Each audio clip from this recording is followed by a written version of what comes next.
Hello, hello, hello. Welcome to an OBS tutorial on how to add follow alerts to your OBS. If you guys have any questions, comments, or concerns, make sure to put them right down below.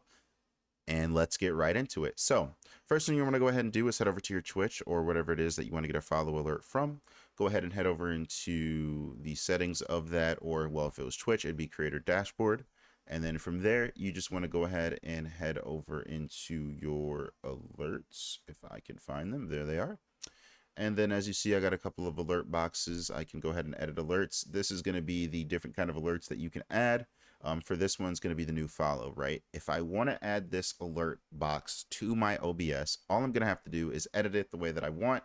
And in the bottom right corner here, I'm going to copy this browser source URL, go over into my OBS, do the plus, add browser, okay, and then paste that into this here. So let's go ahead and wind this back a little bit.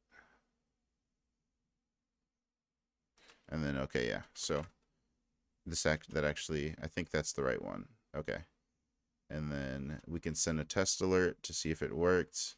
And as you see, it did. And now I've added alerts to my OBS. If you guys have any questions, or follow alerts to my OBS, if you guys have any questions, comments, or concerns, make sure to put them down below. But other than that, it's been a tutorial. Thank you guys so much for watching.